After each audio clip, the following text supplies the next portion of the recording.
आज की क्लास में हम लोग न्यू चैप्टर स्टार्ट कर रहे हैं, that is excretory production elimination. ठीक है, अब इस चैप्टर में एक्सक्रीटरी प्रोडक्ट्स के साथ साथ ना एक और चीज है। एक्सक्रीटरी प्रोडक्ट्स बोलने का ये मतलब है कि आपकी पूरी बॉडी में जब कंप्लीट मेटाबॉलिज्म होता है तो ऑब्वियस है मेटाबॉलिज्म होने के बाद उसमें कुछ वेस्ट प्रोडक्ट भी फॉर्म होता होगा। ठीक है, सबस्ट्रेट तो हम बोल नहीं रहे, जब किसी भी केमिकल रिएक्शन को कराएंगे तो उसमें फॉर्म क्या होना है, प्रोडक्ट ही फॉर्म होगा। ठीक है, तो अगर वेस्ट प्रोडक्ट फॉर्म होगा तो बॉडी में रखने का भी कोई फायदा नहीं है, टॉक्सिसिटी को लीड करेगा। ठीक है, तो उसकी वजह से उसका एलिमिनेशन करना पड़ता है। एलिमिनेशन मतलब सीधा बॉडी से आउट। तो जब इस चैप्टर को हम लोग यहाँ पे देखते हैं तो इसमें क्या है कि पूरे लिविंग सिस्टम में जितने भी एनिमल्स हैं तो उसमें उनका काम क्या है कि वो या तो अमोनिया फॉर्म करते हैं अपनी बॉडी में, या यूरिया, या फिर यूरिक एसिड। ठीक है, तो जब यहाँ पे बात आती है अमोनिया की, यूरिया की, या यूरिक एसिड की, तो इसके बेसिस पे कि उसका एक्सक्रीटरी प्रोडक्ट कौन सा है, तो हम लोग ऑर्गेनिजम्स को यहाँ पे 3 कैटेगरीज में डिवाइड करते हैं। अच्छा, अगर एक्सक्रीटरी प्रोडक्ट जो है वो अमोनिया होगा, ठीक है, तो हम लोग जो टर्म है ना वो इसी से ही बनाएंगे, अलग से हम टर्म कोई लेने नहीं जाएंगे। उसको हम लोग अमोनोटेलिक ऑर्गेनिजम्स कह देते हैं। क्या कहते हैं हम लोग उसको? अमोनोटेलिक ऑर्गेनिजम्स कहते हैं। जब यूरिक एसिड को एक्सक्रीट करेगा तो यूरिकोटेलिक, यूरिया को एक्सक्रीट करेगा तो यूरियोटेलिक। मतलब टर्मिनोलॉजी बनाने के लिए भी हम लोग अलग से, ऐसा नहीं कि कुछ याद करने की जरूरत है इसमें, जिसकी वजह से थोड़ा इजी हो जाता है। ठीक है, देखिए अब इसमें कुछ बेसिक क्वेश्चंस हैं। बेसिक क्वेश्चंस बोलने का ये मतलब है कि आपके दिमाग में क्वेश्चन अराइज होगा कि अमोनिया, यूरिया और यूरिक एसिड, इन तीनों में से सबसे ज़्यादा डेंजरस, हजार्डस और पॉइजनस कौन सा होगा। ठीक है, तो सबसे ज़्यादा हजार्डस और सबसे ज़्यादा पॉइजनस इसमें से कौन सा होता है? अमोनिया होता है। और एक दूसरी और इम्पॉर्टेंट बात यहाँ पे ये है कि जो अमोनिया है वो सबसे ज़्यादा वाटर रिलीज करता है। सबसे ज़्यादा वाटर रिलीज करने के साथ साथ इसमें एक और खासियत क्या है कि जितने मोस्टली एक्वेटिक ऑर्गेनिजम्स होते हैं, ये एक्वेटिक ऑर्गेनिजम्स क्या करते हैं? अमोनिया को रिलीज करने का काम करते हैं। ठीक है, एक्चुअली टेबल मैं यहाँ ट्रैक कर रही हूँ, वो आ नहीं रहा है।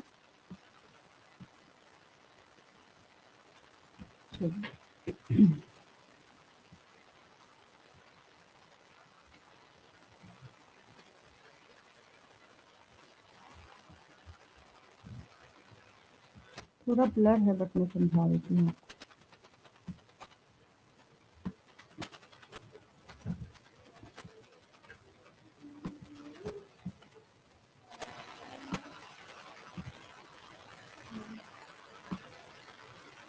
ये ब्लर है बट लिखा हुआ क्या है, मैं इससे आपको, ये टेबल मेरा बताने का पर्पस क्या था कि उस पैरा को ऐसा नहीं कि बैठ के नोट्स बनाना है आपको, सिर्फ आपको एक काम करना है।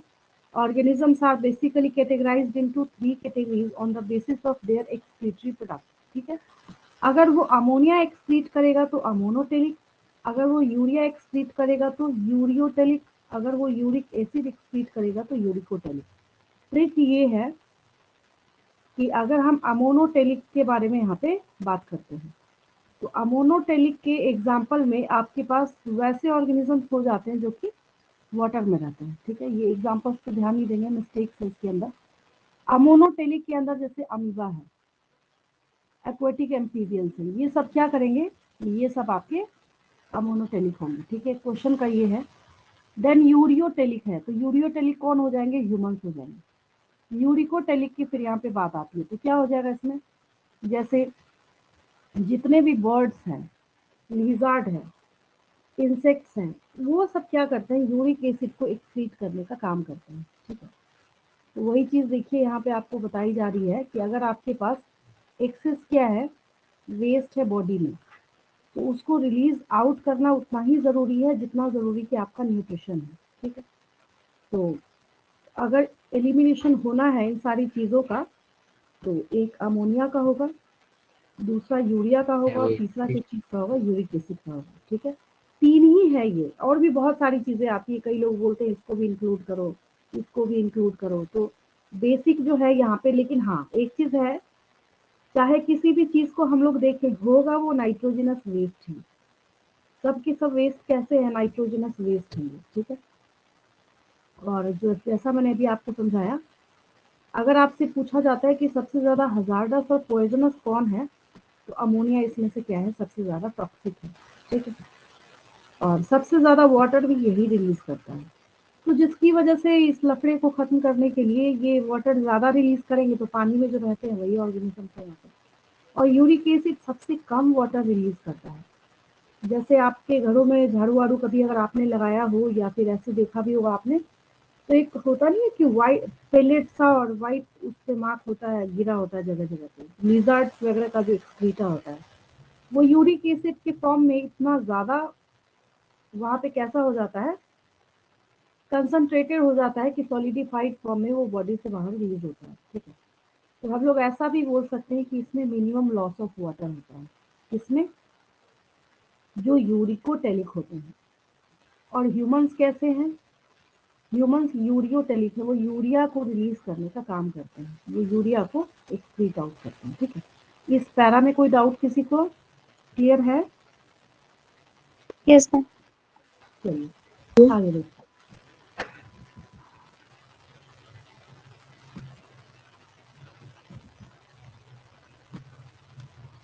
मैम हाँ बोलिए। एक बार वो टेबल पे स्विच कर दीजिए। ये टेबल नहीं है एक्चुअली, क्वेश्चन का ना ऑप्शन है उसमें, ठीक है, तो मिस्टेक्स भी हैं, वो ऑप्शंस है एक्चुअली, उसमें पूछा गया है, तो मैं उसके लिए दूसरा टेबल आपको शो कर देती हूँ। Okay ma'am. हम्म,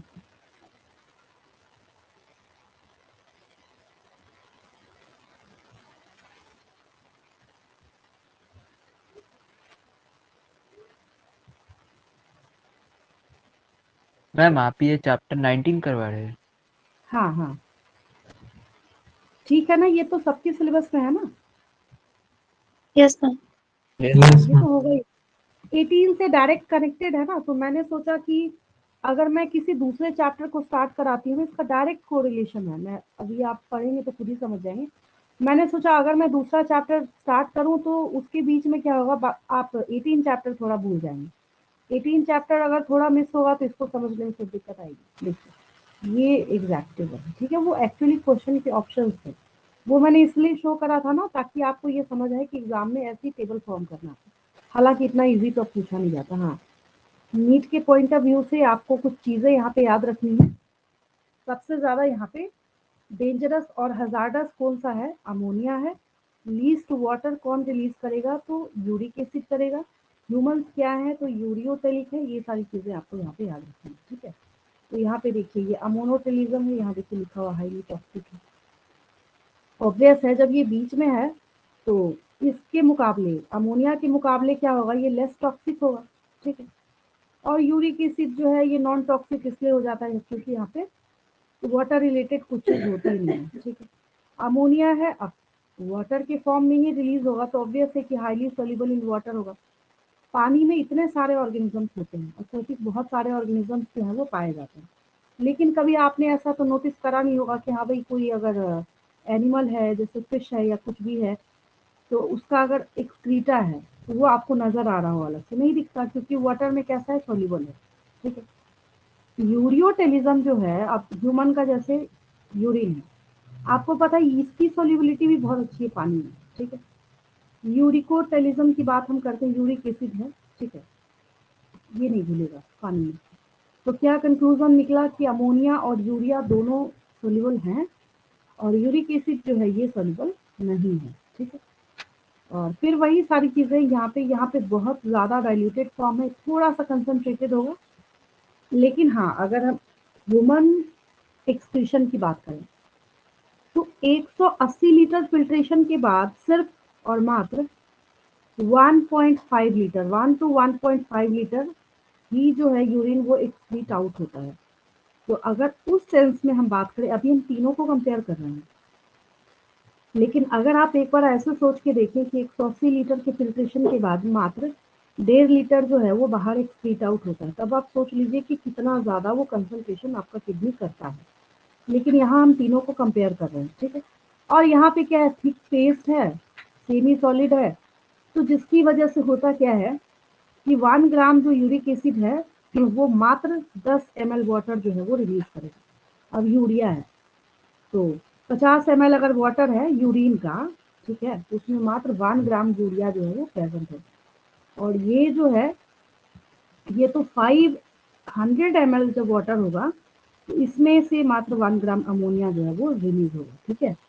तो ये एक टेबल है, ये मैं इसमें से इसको क्लियर कर देती हूँ, इसका स्क्रीनशॉट लेंगे।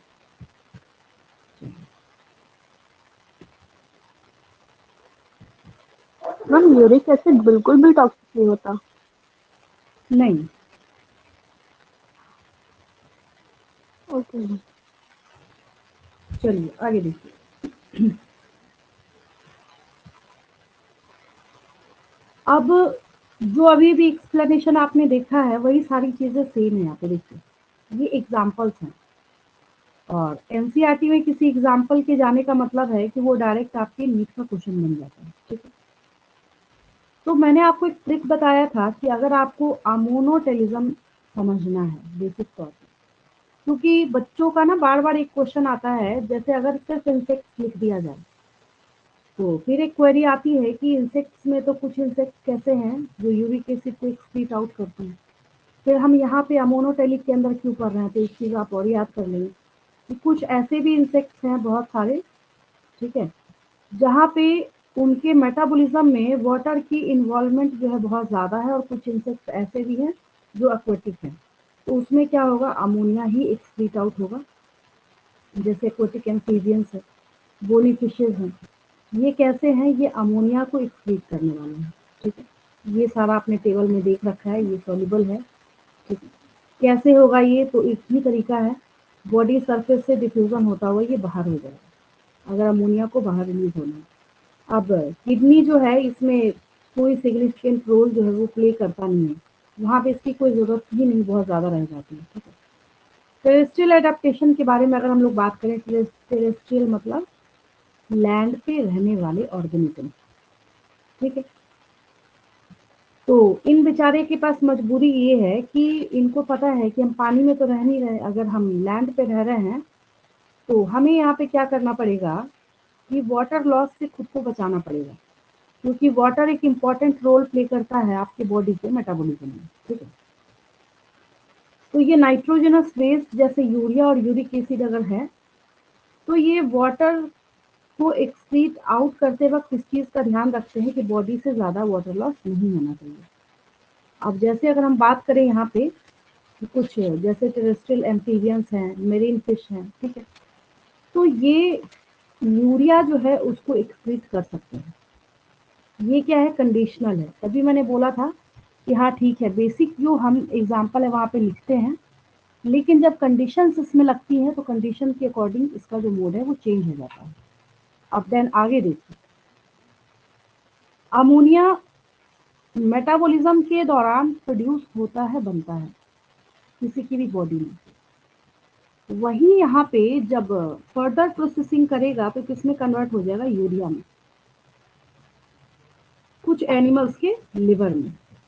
फिर उसके बाद क्या होगा, वो ब्लड में जाएगा, ब्लड में जाएगा तो फिर वहां से किडनी के पास जाएगा, किडनी के पास जाएगा तो किडनी बोलेगा धत ये तो यूजलेस है, ये तो मेरी बॉडी के काम का है ही नहीं, तो किडनी फिर उसको क्या करेगा, वहां से बाहर करेगा, ठीक है। कुछ अमाउंट जो है, आप बिल्कुल आप ऐसे कोई वैक्यूम क्लीनर तो इस्तेमाल कर नहीं रहे कि आपने सक्शन करा और एक पॉइंट भी आपके पास वहाँ पे यूरिया नहीं बचना चाहिए। तो ऑब्वियस है कि यहाँ पे सारा रोल किसका है, ऑस्मोसिस का भी है, बहुत बड़ा रोल है, जिसकी वजह से ऑस्मो रेगुलेशन मैंने आपको कई बार समझाया है। तो उसमें किडनी मैट्रिक्स में थोड़ा सा जो यूरिया है वो रिमेनिंग फॉर्म में रह जाता है, ठीक है। क्यों रहता है, ताकि वो ऑस्मोलैरिटी को वहाँ पे मेंटेन कर सके। फिर जब हम लोग यहाँ पे बात करते हैं, कुछ रेप्टाइल्स हैं जो ड्राई कंडीशन में रहेंगे, बर्ड्स हैं, लैंड स्नेल्स हैं, इंसेक्ट्स हैं, ये नाइट्रोजनस वेस्ट को यूरिक एसिड के फॉर्म में एक्सक्रीट आउट करेंगे। यहाँ पे पॉइंट टू बी नोटेड क्या है, एक्वेटिक इंसेक्ट की जब बात आती है, जो पानी में सर्वाइव करने वाले जो इंसेक्ट्स हैं, वो अमोनिया को एक्सक्रीट आउट करेंगे बॉडी से। लेकिन जब हम यहाँ पे किसकी बात करते हैं, नॉर्मल इंसेक्ट्स की बात करते हैं, तो ये किसको एक्सक्रीट करते हैं, ये यूरिक एसिड को एक्सक्रीट करते हैं। साफ साफ देखिए यहाँ पे लिखा हुआ है, पेलेट के फॉर्म में या पेस्ट के फॉर्म में उसको बॉडी से बाहर रिलीज कर देते हैं, ठीक है। और यहाँ पे लॉस ऑफ वाटर जो है वो बहुत ज़्यादा कम होता है। तो ऐसे ऑर्गेनिजम्स का नाम क्या रख देंगे हम, इसी के बेसिस पे यूरिकोटेली करेंगे, ठीक है। तो ये टेबल बिल्कुल सही है, इसमें कोई दिक्कत नहीं है, ये नहीं, ये टेबल, हाँ, बस इसके नीचे में एग्जाम्पल ऐड कर देंगे तो बिल्कुल एक्यूरेट हो जाएगा, एग्जैक्ट हो जाएगा, ठीक है। आपने इसका स्क्रीनशॉट ले लिया होगा, चलिए मैं आगे बढ़ती हूँ। Yes same ma'am. यही, हाँ, यही एक्सप्लेनेशन जो है वो दोनों में ही आपने देखा। एक अभी जो प्रीवियस पेज था और ये, इसको तो मैं हटा ही देती हूँ यहाँ से। एक्चुअल में ये ना क्वेश्चन के ऑप्शंस थे, मेरा बस ये मोटिव था इसको शो करने का कि आप ऐसे टेबल बना सकते हैं, ठीक है। तो ये भी पैरा आपका हो गया, लेकिन बेसिक जो है यहाँ पे आपको जो एक्सेप्शंस है वो ध्यान में रखने हैं, बस बाकी कोई बहुत बड़ी चीज़ नहीं है। अब जितने भी ह्यूमन फिजियोलॉजी के चैप्टर्स की आप पढ़ाई करेंगे, उसमें एक ये पैरा जरूर होता है। क्या बोलने का मतलब है, एक्सचेंज ऑफ गैसेस आपने देखा तो आपने सब सीखा, पॉलीफेरा से लेके क्वाड्राटा तक, हाँ, कौन कैसे कहाँ कब किस तरीके से अपना रेस्पिरेशन का प्रोसेस जो है उसको परफॉर्म करते हैं, ठीक है। ठीक उसी तरीके से फिर यहाँ पे बात आती है किसके बारे में, एक्सक्रीटरी सिस्टम के बारे में। और ये तो इतना ज़्यादा इम्पोर्टेंट है कि आप सोच भी नहीं सकते। जैसे मैं आपको सर एक छोटा सा एग्जांपल दूँ ना, तो यहाँ पे ना एक वर्ड नेफ्रीडिया लिखा है। हालांकि मैंने आपको कई बार ये बात बोली, आपने तो आज तक शो करा नहीं मुझे, वापस मैं आपको रिपीट करके बोल रही हूँ। आप सिर्फ नीट के पास्ट ईयर क्वेश्चंस में इतना ढूंढ लेंगे कि कितने साल पूछा गया, आपको पता चल जाएगा what is the importance of this para, ठीक है। तो यहाँ पे नेफ्रीडिया जो है एक एक्सक्रीटरी स्ट्रक्चर है। कैसा स्ट्रक्चर है, जैसा आपका किडनी है, जैसे आपकी बॉडी में किडनी है, वैसे बाकी ऑर्गेनिजम्स के पास भी तो कुछ होना पड़ेगा, ठीक है। तो नेफ्रीडिया जो है ये अर्थवॉर्म्स में, एनेलिड्स में, क्योंकि एनेलिडा के अंदर ही अर्थवॉर्म आता है, तो नेफ्रीडिया एक एक्सक्रीटरी स्ट्रक्चर है जो कि नाइट्रोजन, निकलना तो सब में नाइट्रोजनस वेस्ट ही है, ठीक है। तो वही यहाँ पे आपको बात बोली जा रही है कि जब आप पूरे एनिमल किंगडम का सर्वे देखना स्टार्ट करते हैं, तो बहुत ज़्यादा जो मतलब बिल्कुल जिसको थर्ड क्लास का कहते हैं ना, जो बिल्कुल प्रिमिटिव ऑर्गेनिजम्स हैं, उसमें तो ऑस्मोसिस जो है, डिफ्यूजन जो है वो सारा काम कर लेता है, ठीक है। लेकिन अगर हम कुछ इन्वर्टिब्रेट्स के बारे में बात करें, तो कुछ ट्यूबुलर फॉर्म जो है वो क्या कर सकते हैं, यहाँ पे एक्सक्रीशन को करा सकते हैं। अब जब भी किडनी की बारी आती है, जब कभी भी, तो हमेशा ना इसको एक ट्यूबुलर ऑर्गन बोला जाता है, हमेशा।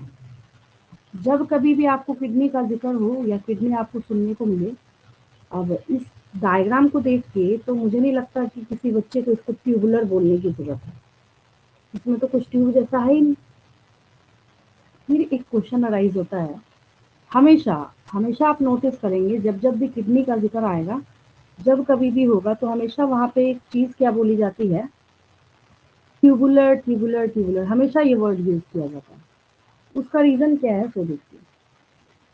उसका रीज़न ये है ना कि जब एक किडनी के अंदर, बहुत ध्यान से, ये जो पिरामिड लाइक आपको स्ट्रक्चर दिख रहे हैं, उसके भी अंदर जब आप ध्यान से एनालाइज करना स्टार्ट करेंगे, तो एनालाइज करते वक्त आपको नेफ्रॉन दिखेगा। क्या दिखेगा, नेफ्रॉन नजर आएगा, ठीक है। आपकी बुक में ये डायग्राम है, हालांकि 10th में भी आपने इसका डायग्राम देख रखा है, ये देखिए। जब इस स्ट्रक्चर को बहुत ध्यान से एनालाइज किया जाता है ना, तो एक बात समझ आती है। अब इसको देख के अब बोलिए, अब अगर मैं क्वेश्चन पूछूं क्या इसको ट्यूबुलर बोला जा सकता है, तो आप बोलेंगे ट्यूब ही नजर आ रहा है बस। क्योंकि जो आपकी बॉडी का जो एक्सक्रीटरी यूनिट है वो किडनी है, और किडनी की जो यूनिट है वो एक नेफ्रॉन है। ये नेफ्रॉन, वन नेफ्रॉन का डायग्राम आपको यहाँ पे नजर आ रहा है, ठीक है। तो ये नेफ्रॉन जो है ये इतने सारे ट्यूबुलर स्ट्रक्चर कैरी करता है, जिसकी वजह से आपको जब कभी भी इसके रिगार्डिंग एक्सप्लेनेशन लिखा हुआ दिखेगा, तो हमेशा आप एक चीज नोटिस करेंगे कि वहां पे हमेशा क्या बोला जाता है, कॉम्प्लेक्स ट्यूबुलर स्ट्रक्चर, ये कॉम्प्लेक्स ट्यूबुलर ऑर्गन, ठीक है। तो इसमें से अगर हम कुछ स्ट्रक्चर के बारे में बात करें, तो एक देखिए आपके पास क्या है। अच्छा देखिए, आप जब एनिमल किंगडम चैप्टर पढ़ेंगे तो एनिमल किंगडम चैप्टर में आपके पास सबसे पहले पॉरीफेरा है, मिडेरिया है, टीनोफोरा है, फिर फ्लैट वॉर्म्स या प्लेटिहेल्मिंथस है। तो हम लोग ना फ्लैट वॉर्म्स और फ्लेम सेल्स, इनके प्रोनाउंसिएशन को जब आप देखेंगे ना, तो फ्लैट फ्लेम से दोनों आता है, फ्लैट वॉर्म्स, फ्लेम सेल्स। ये भी कई साल पूछा जा चुका क्वेश्चन। क्या बोलने का मतलब है, आपको याद सिर्फ इतना रखना है कि which is the excretory structure of, जैसे आपसे प्लेनेरिया पूछ लिया जाए, टेप वॉर्म पूछ लिया जाए, टेप वॉर्म, ठीक है, प्लेनेरिया है, यानी जो जो फ्लैट वॉर्म है उसमें इसका एक्सक्रीटरी स्ट्रक्चर क्या है, तो आपका आंसर क्या होगा, फ्लेम सेल है, या फ्लेम सेल का ही दूसरा नाम प्रोटोनेफ्रिडिया है। आप जो नोटवर्क कर रहे हैं उसमें आपको कुछ नहीं करना है, सिर्फ नोटबुक में फटाफट नोट करेंगे फ्लेम सेल और प्रोटोनेफ्रिडिया डैश देके उसमें फ्लैट वॉर्म्स लिख लीजिए। इसका ये मतलब हुआ कि दुनिया के जितने भी प्लेटिहेल्मिंथ्स हैं या जितने भी फ्लैट वॉर्म्स हैं, उसमें जो एक्सक्रीटरी स्ट्रक्चर है वो फ्लेम सेल ही पाया जाए, ठीक। फिर यहाँ पे बात आती है रोटिफर्स, कुछ एनेलिड्स हैं, जैसे सिफेलोकॉर्डाटा है। एनेलिड्स अलग है, सिफेलोकॉर्डाटा अलग है, ठीक है। कॉर्डेट्स का कैटेगराइजेशन जब किया जाता है तो यूरोकॉर्डाटा, सिफेलोकॉर्डाटा, ये सब आपको नेम सुनने को मिलेंगे। तो उसमें से एक आपके पास एम्फिएक्शस है, क्या है, एम्फिएक्शस है, ठीक है। तो फिर यहाँ पे जब प्रोटोनेफ्रिडिया की बारी आती है, तो प्रोटोनेफ्रिडिया के रिगार्डिंग एक क्वेश्चन यहाँ पे अराइज होता है कि करता क्या है ये। तो करता क्या है, तो शुरू से लेके एंड तक किसी का भी एक्सक्रीटरी स्ट्रक्चर आपसे क्यों ना पूछ लिया जाए, उसका ट्रिक ये है कि ऑस्मो रेगुलेशन तो आंख बंद करके लिखना ही लिखना है। ये मैंने आपको कई बार बता रखा है। जब कभी किसी ऑर्गेनिज्म की बॉडी में आयनिक बैलेंस किया जाएगा, उसके फ्लूइड वॉल्यूम का रेगुलेशन किया जाएगा। जैसे आपकी बॉडी के फ्लूइड का कोई वॉल्यूम है, अगर बहुत ज़्यादा फ्लूइड लॉस आपकी बॉडी से होना स्टार्ट हो जाए, तुरंत आपको डॉक्टर पानी चढ़ाना स्टार्ट करेंगे, ठीक है। तो उसका रीज़न क्या है, उनको पता है कि अगर बॉडी से ज़्यादा एक्सेस फ्लूइड बाहर रिलीज होना स्टार्ट हो गया, तब भी इसकी डेथ हो सकती है, ठीक है। तो ये जो फ्लूइड वॉल्यूम है इसको मेंटेन करना तो ज़रूरी है ही है, लेकिन एक्सेस अगर आयन हो जाए कोई, जैसे यहाँ पे आयनिक बैलेंस के बारे में हम लोग बात करते हैं, तो इसका भी रेगुलेशन बहुत ज़्यादा ज़रूरी है। तो दोनों का रेगुलेशन जब एक साथ किया जाता है, लेकिन फेनोमेना कौन सा है, ऑस्मोसिस है, तो इसको हम ऑस्मो रेगुलेशन कहते हैं, ठीक है। नेफ्रीडिया भी, मैंने क्या बोला, आप किसी के बारे में भी बात करेंगे, चाहे मालपीजियन ट्यूब्यूल अभी आगे आएगा इंसेक्ट्स में, ठीक है, मतलब ऑर्थ्रोपोड्स में, चाहे मालपीजियन ट्यूब्यूल्स के बारे में बात करी जाए, चाहे नेफ्रीडिया हो, चाहे आपका किडनी क्यों ना हो, चाहे दुनिया का कोई भी XYZ एक्सक्रीटरी स्ट्रक्चर हो, मैंने क्या सिखाया आपको, पूछा जाए करता क्या है, तो मॉस्को रेगुलेशन, हाँ, ऑस्मो रेगुलेशन। ऑस्मो रेगुलेशन में क्या करता है, तो सबसे आयनिक पॉइंट नंबर बैलेंस। 1, हाँ, फ्लूइड वॉल्यूम रेगुलेशन, और दूसरी बात आयनिक बैलेंस, दोनों काम ये करता है, ठीक है। कभी अगर आपने ORS का पैकेट अगर आपने खरीदा हो ना, ठीक है, तो या फिर इलेक्ट्रल पाउडर वगैरह अगर आपने खरीदा हो, तो मेरे ख्याल से कभी आपने ध्यान से नोटिस नहीं करा होगा कि उसके ऊपर लिखा क्या रहता है, क्या लिखा रहता है उसके ऊपर, नोटिस करा है कभी आपने? ORS का जो पैकेट आपने खरीदा है, उसके ऊपर साफ साफ लिखा रहता है कि इसमें क्या है भाई, सोडियम क्लोराइड भी है, यानी सोडियम का कितना कंसंट्रेशन है, पोटेशियम है, क्लोराइड है, साइट्रेट है, डेक्सट्रोज है, सब कुछ उसमें लिखा रहता है। और टोटल ऑस्मोलैरिटी वो कितना कैरी करता है इवन कि वो भी उसके ऊपर आपको मेंशन किया जाता है। ठीक है, तो रीज़न ये है कि भाई जब बॉडी से सारा फ्लूइड लॉस हुआ है तो उसके साथ साथ आयनिक लॉस भी हुआ है, इसको बैलेंस करना ज़रूरी हो जाता है। फिर अब बारी आती है मालपीजियन ट्यूब्यूल्स की। मालपीजियन ट्यूब्यूल्स और सोपोरा। मालपीजियन ट्यूब्यूल्स डैश देके सामने आप नोट कर लीजिए नोटबुक में, और सोपोरा।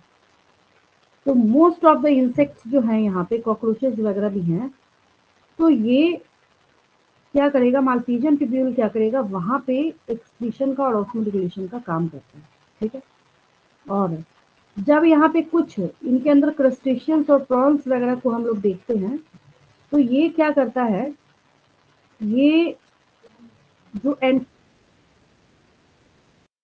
लोग ग्रीन ग्लैंड भी कहते हैं, क्या कहते हैं यहाँ पे, ग्रीन ग्लैंड कहते हैं। तो ये यहाँ पे एक्सक्रीशन और ऑस्मोरेगुलेशन किसमें कराएगा, ये क्रस्टेशियंस में या प्रॉन्स में कराएगा। ठीक है, इस पैरा में कोई दिक्कत किसी को? No ma'am. एक बार ध्यान से देख लीजिए। हाँ, नो। आपका होमवर्क ये है, इस पैरा में जितने भी एक्सक्रीटरी स्ट्रक्चर हैं, ठीक है, नेक्स्ट क्लास में बैठने के पहले एक, अब ये नहीं, कई बच्चों को मैंने देखा है कि एनसीईआरटी की बुक उठा के क्या करते हैं, जैसे होता है ना, कई बार बुक देखते हैं हम बच्चों का कि क्या वो मार्क कर रहे हैं, क्या वो नोट कर रहे हैं, तो कई बच्चों की आदत होती है कि वो ऊपर से लेके नीचे तक एक एक लाइन को अंडरलाइन कर जाते हैं। भाई उससे अच्छा पेंट ब्रश उठा के पेंटिंग कर लो तुम, जब तुमको एक सारी लाइन अंडरलाइन करनी है तो। सारी लाइन को अंडरलाइन करने की जरूरत नहीं है, आपको सिर्फ ये काम करना है कि एनिमल किंगडम के अंदर आपको जितने फाइला नजर आ रहे हैं, फाइलम एक होता है, फाइलम का प्लूरल फाइला होता है। ठीक है, तो जितने भी आपको फाइला नजर आ रहे हैं उसमें आपको सिर्फ ये मार्क करना है कि कौन से फाइलम में एक्सक्रीटरी स्ट्रक्चर कौन सा है, बस बहुत बड़ा टास्क हो जाएगा। इससे क्वेश्चन जो है वो एक ना एक तो आना ही आना है, चाहे तो रेगुलर ईयर में आए, चाहे आपको वो कैसे आए, कंटिन्यूएशन में आए, बट एक ना एक एनिमल का आपको वहाँ पे एक्सक्रीटरी स्ट्रक्चर जो है वो पूछा ही पूछा जाता है। ठीक है, और आपका काम क्या है, ये टेबल जो है उसको एक बार बना लेना। तो इसका सबसे बड़ा बेनिफिट आपको कहाँ मिलेगा, एनिमल किंगडम चैप्टर में मिलेगा। ठीक है, ये देखिए, ये बोला मैंने आपको, यहाँ पे आपके पास ऑस्मोरेगुलेटरी स्ट्रक्चर भी है। यहाँ पे क्या है, ये यूरिकोटेलिक है, अमोनोटेलिक है, क्या है ये, यहाँ पे एग्जाम्पल भी है। ठीक है, इसका स्क्रीनशॉट लेंगे, आगे बढ़ते हैं। Yes ma'am. चलिए, और ये कॉन्ट्रैक्टाइल वैक्यूल जो बिल्कुल प्रोटोजोआ से ही स्टार्ट, पता है इसको प्रोटोजोआ से क्यों स्टार्ट किया जा रहा है, क्या रीजन है बताइए, रीजन क्या है इसका? मैम हम लोग इस टेबल, पैरामीशियम है। प्रोटोजोआ से इस टेबल को क्यों स्टार्ट कर रहे हैं हम लोग?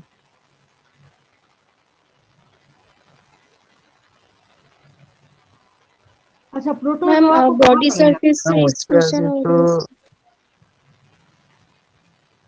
नहीं समझे क्वेश्चन, मैंने पूछा प्रोटोजोआ को आप कहाँ प्लेस करेंगे, यही बता दीजिए पहले।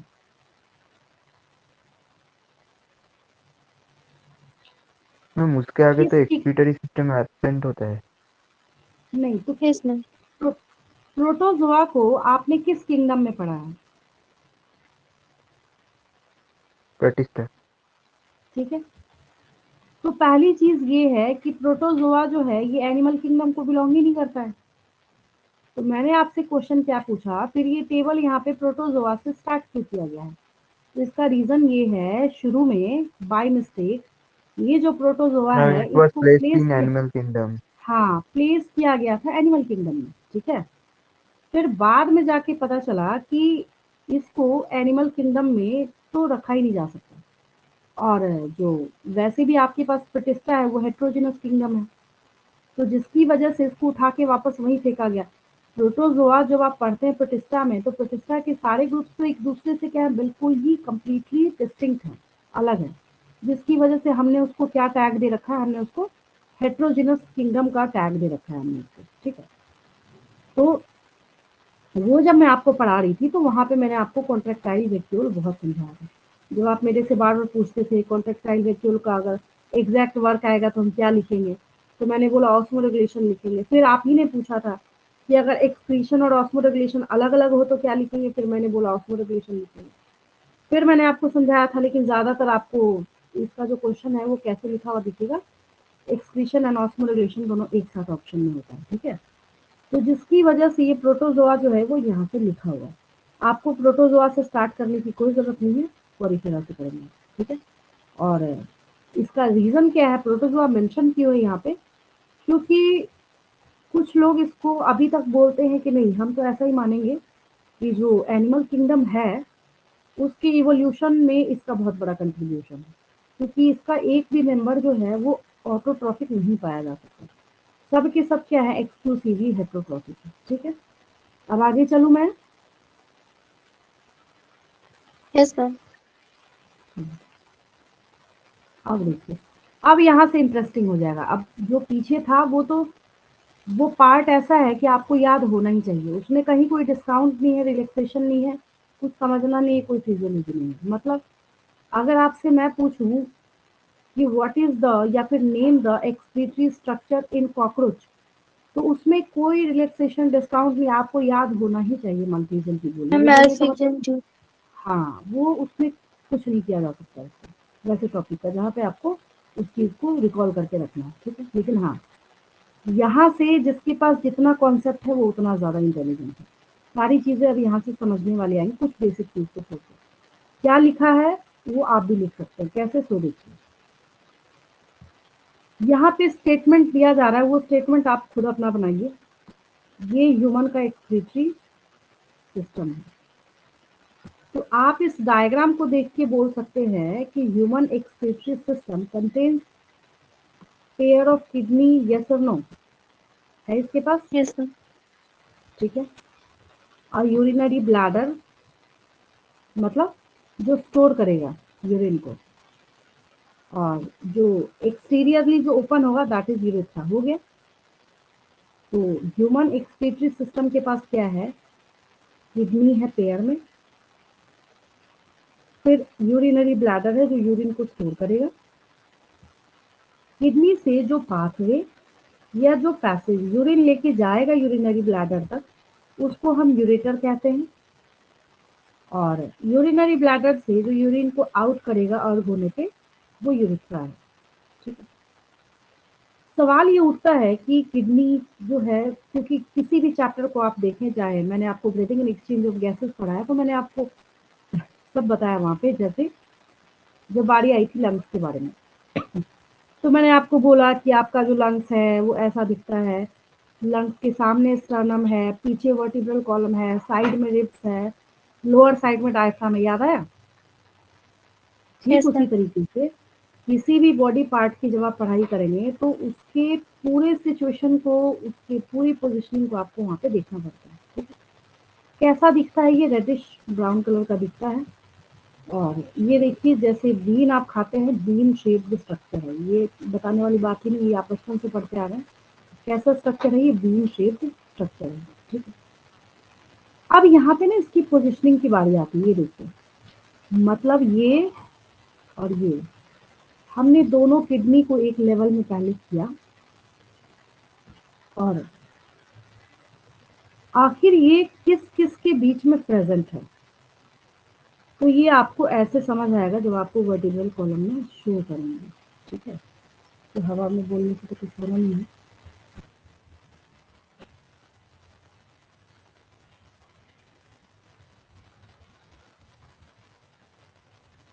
हमेशा किसी भी बॉडी पार्ट को जब भी आप देखेंगे उसकी पोजीशनिंग को देखना है। अगर आपको डॉर्सल साइड में बताना पड़े, हमेशा उसके रेफरेंस में वर्टिब्रल कॉलम को बताया जाता है, नोटिस करा है आपने।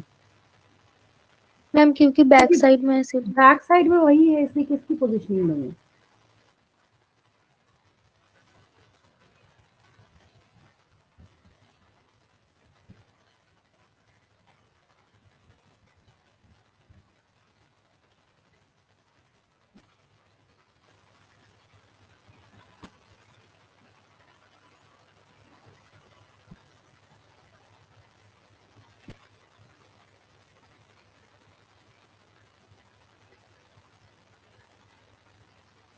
पहले तो एक इस इमेज को देख लीजिए, उसके बाद मैं और आगे बताती हूँ आपको। एटलीस्ट इतना तो समझ आए कि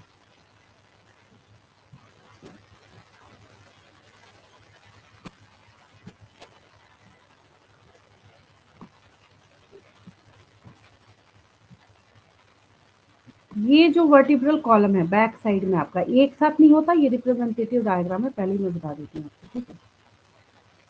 तो इसकी पोजिशनिंग को जब आप देखना स्टार्ट करते हैं तो पहली बात तो ये है कि थोरैसिक जो है यहाँ पे देखिए, ये T11 यहाँ पे मार्क किया हुआ है, फिर यहाँ पे T12, फिर यहाँ पे नंबर है 1, नंबर 2, नंबर 3, ठीक है। तो इसके बेसिस पे जब इसकी पोजिशनिंग को आप निकालिएगा तो आता क्या है कि ये किस किस के बीच में प्रेजेंट है। तो लास्ट थोरैसिक वर्टिब्रा आपने देखा और थर्ड लंबर वर्टिब्रा, मतलब इनके बीच में प्रेजेंट है। ये जो किडनी आपको यहाँ पे नजर आ रहा है, ये कहाँ कहाँ प्रेजेंट है, तो लास्ट वाला जो थोरैसिक वर्टिब्रा है यहाँ से लेके और तीसरे नंबर का जो लंबर है इसके बीच में प्रेजेंट है। आप जब नीट के एग्जाम में बैठेंगे तो आपसे यही क्वेश्चन पूछा जाएगा, क्या क्या लिखा जाएगा बिटवीन। अब जिस बच्चे को ये पता नहीं कि लंबर पहले होता है या थोरैसिक पहले होता है, तो लंबर जो है बाद में होता है, लास्ट में होता है, पहले थोरैसिक वर्टिब्रा आता है, ठीक है। कॉमन सेंस है, थोरैसिक है तो थोरैसिक जोन में होगा और क्या, या थोरैसिक रीजन में होगा। अब आपको लिख दिया गया कि बिटवीन या फिर एंटीरियरली थर्ड लंबर, मतलब उल्टा कर दिया गया उसको। एंटीरियर मतलब आगे वाला पोर्शन, तो एंटीरियर तो ऊपर वाला ये पोर्शन हुआ ना, आगे वाला ये पोस्टीरियर हो गया, पीछे वाला, ठीक है। तो आपको याद ये रखना है कि एंटीरियर पार्ट को जब हम देखते हैं तो वो शुरू कहाँ से हो रहा है, थर्ड नंबर के थोरैसिक वर्टिब्रा से लेके और तीसरे नंबर के लंबर वर्टिब्रा तक। समझ आया, समझ आया सबको। Last thoracic ma'am vertebra, last thoracic मतलब T12। हाँ, लास्ट थोरैसिक वर्टिब्रा और थर्ड लंबर वर्टिब्रा जो है इसके बीच में, ठीक है। इनके बीच में ये किडनी जो है ये प्रेजेंट होता है।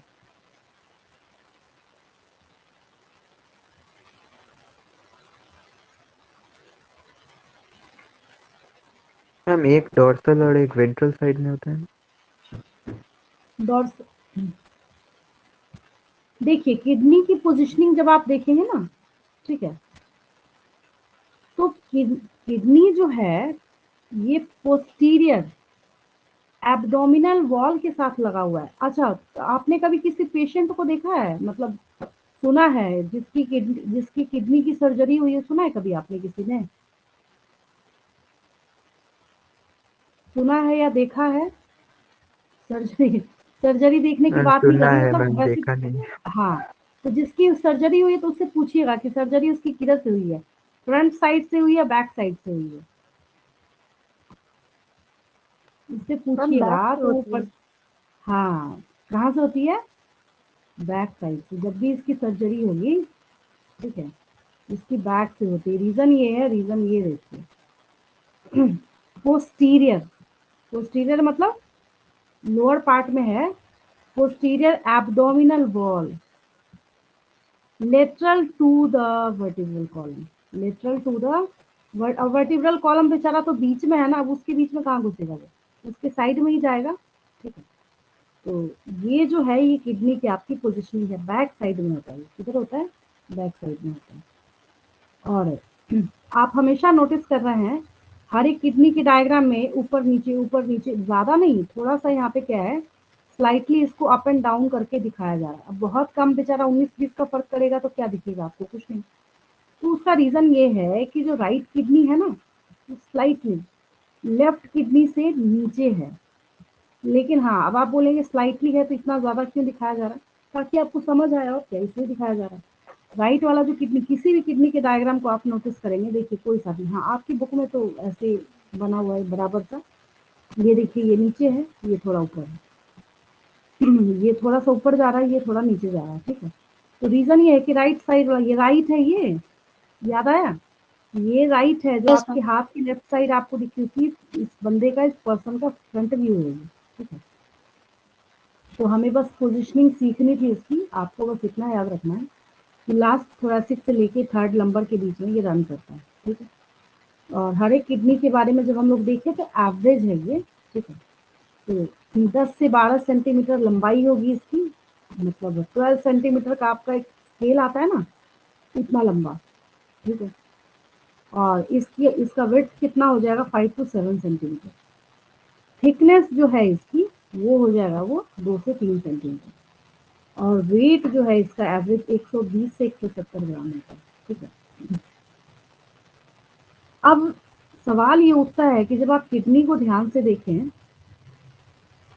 तो जैसे कैसे फिजिक्स में आप कॉन्वेक्स और कॉनकेव सरफेस पढ़ते हैं ना, तो अगर मैं आपसे क्वेश्चन पूछूं कि ये इस साइड वाला जो सरफेस है क्या है, ये कॉन्वेक्स है या कॉनकेव है, तो क्या बोलेंगे? कॉन्वेक्स। कॉन्वेक्स है, ठीक है। अच्छा, इस साइड वाला क्या है फिर? कॉनकेव। कॉनकेव है, ठीक है, सबको दिख रहा है। तो कॉनकेव साइड में यहाँ पे हाइलम होता है। क्या होता है? हाइलम। जैसे मैंने आपको प्लांट किंगडम में हाइलम पढ़ाया था, क्या था बताएगा मुझे कोई बच्चा, कोई भी स्टूडेंट बताइए उधर से, उसमें हाइलम क्या सिखाया था मैंने? याद आ रहा है किसी को? इमेजिनरी एक पार्ट होता थोड़ा सा ना वॉइस ब्रेक हो, क्या रहा, फिर से बोलेंगे? है, इमेजिनरी एक पार्ट होता है। मतलब कहाँ होता है, वही तो पूछ रही हूँ।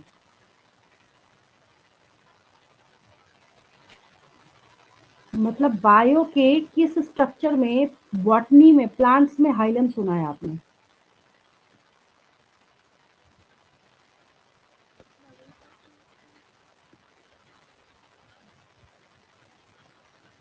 देखिए,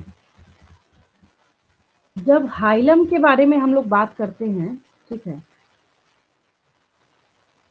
तो मैंने आपको ये ओव्यूल का स्ट्रक्चर इतना डिटेल सिखाया है कि मतलब उतना डिटेल तो मैंने जिंदगी में किसी बच्चे को नहीं सिखाया है। अब आपको याद नहीं है इसका मतलब आप लोग रिवीजन नहीं करते हैं। देखिए, यहाँ भी हाइलम है और यहाँ भी हाइलम है, दोनों में कोई सिमिलैरिटी नहीं है। समझने में देखा जाए तो सिमिलैरिटी है भी। ये देखिए स्पेलिंग सेम है, ये हाइलम लिखा हुआ है, ये भी वही स्पेलिंग है, HILUM, ठीक है। होता ये है कि जब ये कॉनकेव सरफेस है किडनी का, समझेंगे ध्यान से जो मैं समझा रही हूँ आपको, तो कॉनकेव सरफेस जो किडनी का है और इसमें सारी चीजें जो है वो कनेक्ट हो रही है यहाँ पे। जैसे ये रीनल वेन जो है, अब ये भी है, वेन है तो आर्टरी थोड़ी भाग जाएगा यहाँ पे, आर्टरी भी होगा। ये बोलेगा मैं कहाँ जाऊँ, फिर मैं भी रहूंगा, आर्टरी भी रहेगा यहाँ पे। फिर यहाँ पे क्या है, जो यूरेटर जब निकलेगा यहाँ से, तो सारी चीजें का आना जाना, आउट गोइंग, इनकमिंग, सब जो है इसी रास्ते से, और एक जो गड्ढा, डिप्रेशन हम बोल सकते हैं ना, यहीं से निकला हुआ ये सब चीजें। तो हम लोग इसको क्या कहते हैं, ये कॉनकेव साइड वाला जो पार्ट है इसको हम हाइलम कहते हैं, ठीक है। बात करते हैं इस ओव्यूल की। ये जो आपको ऐसे ट्विस्ट करके या टर्निंग पॉइंट पे हाइलम लिखा है, इस पे मत जाइए, इसको देख के कोई नहीं समझ सकता हाइलम क्या है। एक्चुअल में हाइलम जो है, जो ये पॉइंट है, मैंने यहाँ पे एक ऐसे लाइन ड्रॉ कर दिया। तो अगर हम इस ओव्यूल को तोड़ दें, तोड़े तो क्या होगा, इस लाइन पे टूटेगा ऑब्वियस, और कहाँ टूटेगा, यही टूटेगा। अगर आप इस ऊपर वाले पार्ट को नीचे वाले फ्यूनिकल या स्टॉक, इस फ्यूनिकल मतलब ओव्यूल का जो स्टॉक है वहां से जब हम तोड़ दें, तो ये पार्ट जो है यहाँ पे, तो इसको हम हाइलम कहते हैं। क्या कहते हैं हम लोग इसको? हाइलम कहते हैं, ठीक है। तो ये हाइलम जो यहाँ पे अवेलेबल है, तो जैसे यहाँ पे ये ज्वाइनिंग और अटैचमेंट का काम कर रहा है। अगर मैं आपसे ऐसे क्वेश्चन पूछ लूँ बॉटनी के केस में, अब बॉटनी बोलने की क्या जरूरत है, सुनते के साथ, अब ओव्यूल मैं बोलूँ तो किडनी में थोड़ी लिखेंगे आप, इतना कॉमन सेंस तो है ही आपके पास। अगर मैं आपसे क्वेश्चन पूछूं कि which of the following structure is responsible for joining of a ovule and funiculus या funicle, तब आंसर क्या होगा आपका? हाइलम। तो ठीक उसी यस तरह जैसे यहाँ ये बॉटनी में आप हाइलम सीख रहे थे, तो यहाँ पे देखा जाए तो मिलते जुलते कॉन्सेप्ट के फॉर्म में तो आ ही रहा है कि जैसे ये हाइलम आपने यहाँ पे सुना था, यहाँ पे भी मैम ये क्या है देखिए, ज्वाइनिंग के लिए उसी तरीके से यहाँ पे ना एक ये नॉच है, एक लाइक स्ट्रक्चर है, जहाँ पे ये सारी चीजें जो है यहाँ पे कनेक्ट करने का काम कर रही है। तो ये हाइलम है आपका, ये क्या है, हाइलम है, ठीक है।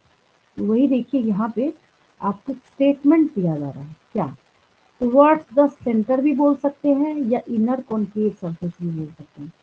अब जब अंदर वाला ये कॉन्केव सरफेस जो है, तो इसके सेंटर में जब आप जाइएगा तो सब कुछ तो यहीं से निकलने का काम कर रहा है, तो यहीं से अंदर जाने का काम कर रहा है। तो एक नॉच जो है इसको हम हाइलम कहते हैं, इसको क्या कहते हैं हम, हाइलम कहते हैं। और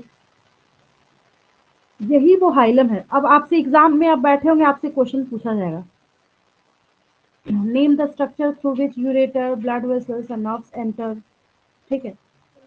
आंसर आपको क्या लिखना है, हाइलम लिखना है। क्या लिखना है, हाइलम। हाइलम लिखना है, ठीक है। इस पेज में कहीं कोई डाउट, किसी को डाउट हो तो पूछ लेंगे, नहीं तो मैं आगे बढ़ूंगी, ठीक है।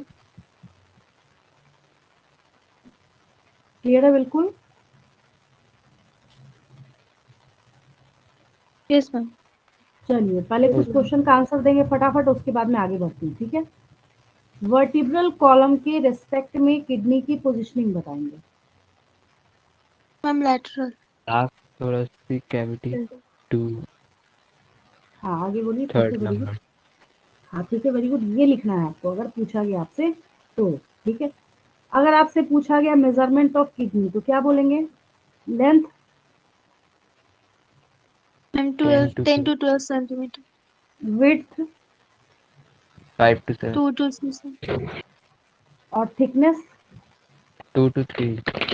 2 to और 3 एवरेज सेंटीमीटर। वेट। ये तो जो एवरेज वेट है ना किडनी का, ये तो यूपीएससी बीपीएससी नहीं पूछा जाता, ठीक है। 120 to तो ये 170 ग्राम्स। हाँ 120 से 170 ग्राम होगा। फिर नॉच जो किडनी का है वो आपको कहाँ मिलता है, कॉन्केव सरफेस साइड में मिलता है या कॉन्वेक्स सरफेस साइड में मिलता है। Concave side. अच्छा, उस नॉच को क्या कहते हैं हम लोग, हाइलम। ठीक है। तो इतना जो है अभी आपने इस पेज में समझा है और याद भी किया है आपने, ठीक है। अच्छा, यूरिन जो है वो स्टोर कहाँ होता है, यूरिनरी ब्लैडर। ठीक है, वेरी गुड। अच्छा, एक्सटीरियरली आउट किससे होता है, यूरेथ्रा। किडनी से यूरिनरी ब्लैडर में यूरिन किस पाथ के थ्रू जाता है, यूरेटर्स। Ureter. ठीक है, वेरी गुड। समझ आया। तो ये सब कुछ जो है आपने इस पेज पे सीखा है। मैं देखिए आगे बताती हूँ।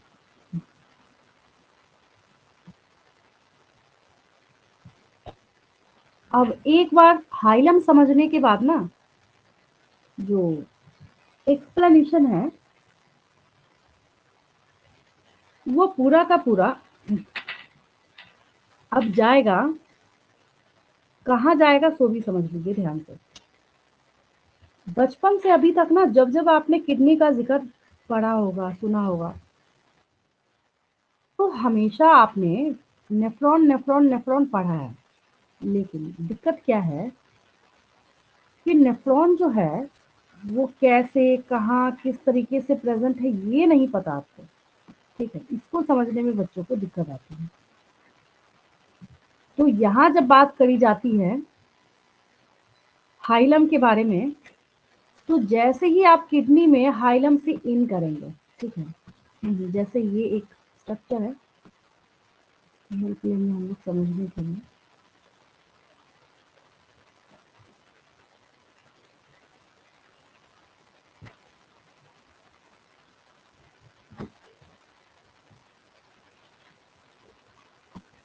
सबसे अच्छा तो यही है जो भी प्रीवियस पेज पे देखा आपने,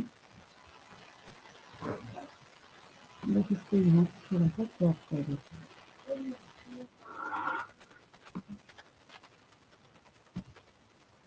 देखिए अब यहाँ पे ये किडनी है, ठीक है। और हाइलम तो आपने सीखा ही अभी अभी, ये दिस वन, ये जो नॉच है यहाँ पे जो सारी चीजें कनेक्ट हो गई, ये रहा आपका हाइलम। तो अब एक चीज और नोटिस कीजिए ध्यान से, यहाँ पे जब ये किडनी ओपन हो रहा है तो उसके पहले अगर मैं आपसे एक क्वेश्चन पूछूं कि ध्यान से देख के आपको बताना है इसका शेप कैसा लग रहा है आपको, ये जो शेप है, ट्रायंगुलर। ट्रायंगुलर। हाँ रफली, ठीक है। तो हम इसको फनल शेप्ड बोल सकते हैं। देखिए यस मैम। यस क्योंकि मैम। यहाँ पे ऐसे पाइप की तरह कनेक्टेड भी है ना, मतलब रफ एक स्कीम की, अगर जैसे कैसे हमने बोल दिया बीन शेप है, ठीक है, उसी तरीके से। तो वो फनल शेप स्ट्रक्चर ब्रॉड है, ऑब्वियस यहाँ पे ब्रॉड तो है ही है, क्योंकि इसी से आगे जाके ये सारे के सारे प्रोजेक्शंस जो है वो निकलेंगे, जो आपको यहाँ पे नजर आ रहा है। ये सब जितने भी आपके क्या हैं, कैलिक्स हैं। तो इसमें जो सबसे ब्रॉड जिस पार्ट ने कनेक्ट करने का यहाँ पे काम करा है, इसको हम क्या बोलेंगे, इसको हम लोग कहेंगे, ये रहा आपका रीनल पेल्विस। तो रीनल पेल्विस का शेप रफली कैसा है, तो फनल शेप है। कैसा है ये, फनल शेप है, ठीक है। फिर यहाँ पे एक और क्वेश्चन अराइज होता है कि क्या फनल जब ये अंदर गया है तो जाते के साथ क्या बंद हो गया, स्टॉप हो गया क्या, ये ऐसे ही टर्मिनेट कर गया? नहीं। जैसे कैसे आपने ब्रांचिंग में। ब्रांच, हाँ जैसे कैसे आप ट्री के ब्रांचेस देखते हैं, तो ठीक उसी तरीके से ये क्या हो गया,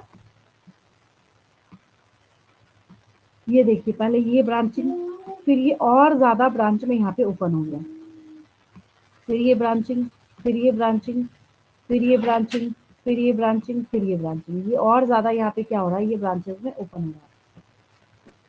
तो यहाँ पे ये जो ब्रांचेस में ओपन होने का काम कर रहा है, तो ऑब्वियस है कि ये इसके क्या है, प्रोजेक्शंस है। तो फनल शेप जो स्पेस है रीनल पेल्विस, ये आगे जाके कुछ प्रोजेक्शंस पे ओपन होता है। कैलिसेस जो है that is a plural word, यहाँ पे आपको जो कैलिसेस लिखा हुआ दिख रहा है, इट्स अ प्लूरल वर्ड, ठीक है। अगर आप इसका यहाँ पे सिंगुलर कीजिएगा, एक को आपको बोलना है, तो इसको हम लोग कैलिक्स कहते हैं। क्या कहते हैं, कैलिक्स कहते हैं, ठीक है। चलिए अब मुझे एक बात बताइए, अगर मैं आपसे मैम ऐसा रेनल क्वेश्चन पेल्विस पूछा, कौन सा है? फिर से बोलेंगे। रेनल पेल्विस कौन सा है?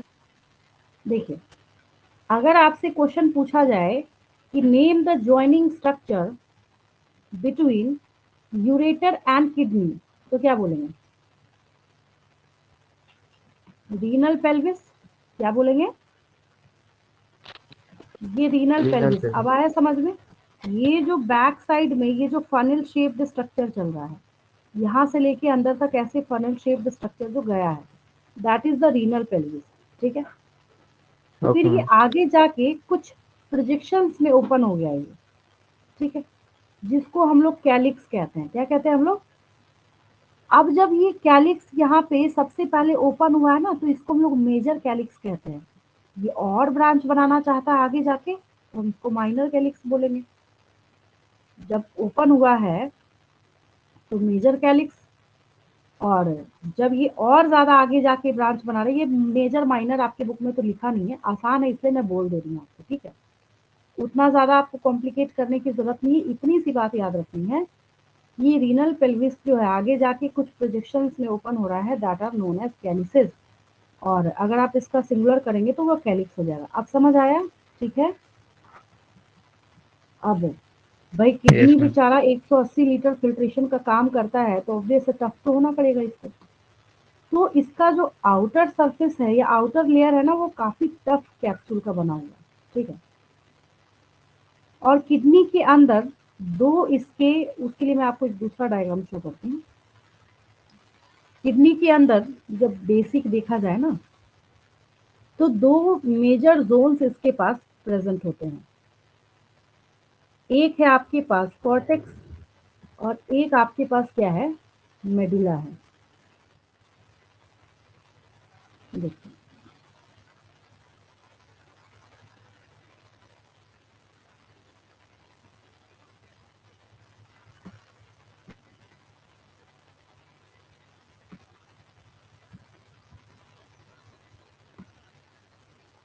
अगर ये किडनी है, ठीक है, तो पहली बात तो ये है कि ये जो मेडुलरी पिरामिड है, ये जो पिरामिड है, ये पिरामिड है, ये पिरामिड है, ये अगर मैं ऐसा करूं कि एक लाइन लेके ड्रॉ करके इन सबको मैं अंदर कर लूं, यहाँ पे एक मेजर बात मैं कर रही हूँ, ठीक है। तो ये वाला पार्ट जो है इसको हम मेडुला कहते हैं, और क्योंकि किडनी से रिलेटेड है तो यहाँ पे रीनल वर्ड आएगा। कौन सा वर्ड आएगा? रीनल। तो अंदर वाला पार्ट इसका हो गया रीनल मेडुला, और इसका जो बाहर वाला पार्ट है, ये जो बाहर पार्ट हो गया, इसको हम लोग रीनल कॉर्टेक्स कहते हैं। तो अगर आपसे पूछा जाए कॉर्टेक्स मेडुला कितनी जगह आता है बायो में, काउंटलेस प्लेसेस पे आता है। कभी जब क्वेश्चन पूछा जाता है तो वहाँ पे लिखना पड़ता है, ब्रेन में भी मेडुला होता है, किडनी में भी मेडुला होता है, कॉर्टेक्स तो बॉटनी में भी होता है, जूलॉजी में भी होता है, हर जगह कॉर्टेक्स होता है, ठीक है। तो यहाँ पे ये आउटर जो पार्ट है दैट इज रीनल कॉर्टेक्स, और अंदर जो है वो दैट इज रीनल मेडुला। तो मेजर इसके पास कितने पार्ट्स हैं? 2 पार्ट्स हैं। आउटर आपके पास कॉर्टेक्स है और इनर क्या है आपके पास? मेडुला है, ठीक है। अब मेडुला जो है, मेडुला की क्या खासियत है, ये देखिए छोटे छोटे छोटे छोटे यहाँ पे पिरामिड्स बना रहा है। तो जो ये कोनिकल मासेस बना रहा है ना, इनको हम लोग मेडुलरी पिरामिड्स कहते हैं। क्या कहते हैं हम लोग इसको? मेडुलरी पिरामिड्स कहते हैं। ये देखिए, ये जो है मेडुलरी पिरामिड्स बोल सकते हैं, रीनल पिरामिड्स बोल सकते हैं। बिल्कुल साफ क्रिस्टल क्लियर आपको यहाँ पे पिरामिड लाइक जो स्ट्रक्चर्स है वो नजर आ रही है। देखिए, अब क्या है? ये रीनल पिरामिड्स, ठीक है। अब ये पिरामिड जो है ये कहाँ ओपन हो रहा है? फिर वही बात वही कि अभी अभी तुरंत आपने कैलिक्स पढ़ा था, तो कैलिक्स ऐसे हवा में इसकी वॉल के साथ तो अटैच है नहीं, कहीं ना कहीं तो ओपन हो रहा होगा। तो ये जो रीनल पिरामिड जो है या मेडुलरी पिरामिड, ये कहाँ ओपन हो रहे हैं? तो ये कैलिसेस में कैलिक्स। ओपन हो रहे हैं। हाँ, दिख रहा है सबको कहाँ ओपन हो रहा है? ये कैलिसेस में यस मैम। ओपन हो रहा है, ठीक है। और दूसरी बात, जब हम यहाँ बात करते हैं नेफ्रॉन के बारे में, तो नेफ्रॉन जो है इस किडनी के अंदर, ये कॉर्टिकल जोन से लेके, मैं पोजिशनिंग शो कर देती हूँ आपको, इस मेडुलरी जोन में बहुत सारे नेफ्रॉन्स जो हैं वो रन करते हैं, जिसकी वजह से वो जब फिल्टर करेगा और फिल्ट्रेशन करेगा, तो फिल्ट्रेशन करेगा तो ये अपना एक फ्लो लेता हुआ किधर की तरफ भागेगा? रीनल पेल्विस की तरफ।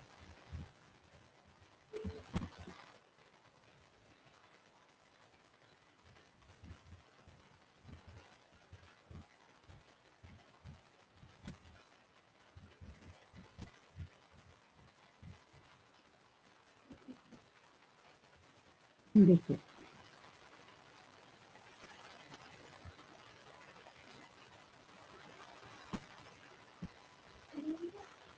अभी अभी आपने क्या किया, एक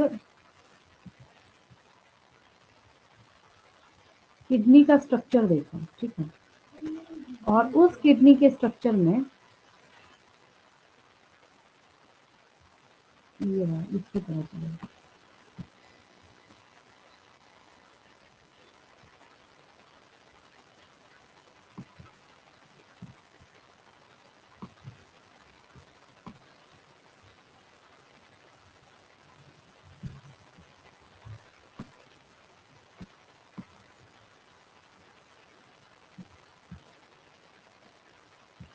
तो ये अब आपको एक एक पार्ट जो है इसका क्रिस्टल क्लियर समझ आ चुका है। ये मेडुलरी पिरामिड है। तो यहाँ पे ये जो पूरा नेफ्रॉन है ना, ये इस एक नेफ्रॉन को उठा के आपको यहाँ प्लेस कर देना ऐसे।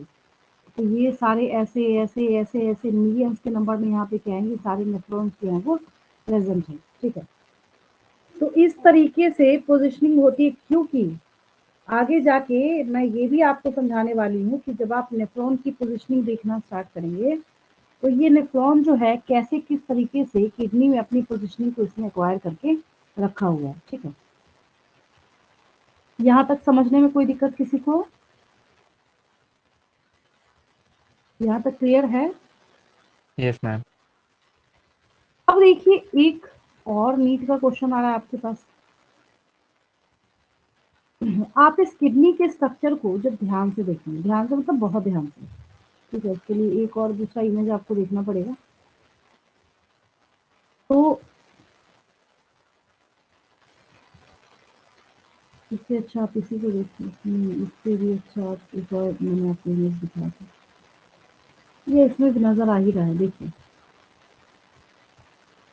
अभी अभी मैंने आपको सिखाया कि किडनी का जो बाहर वाला पार्ट है ये कॉर्टेक्स कहलाता है, बोला ना मैंने अभी आपको।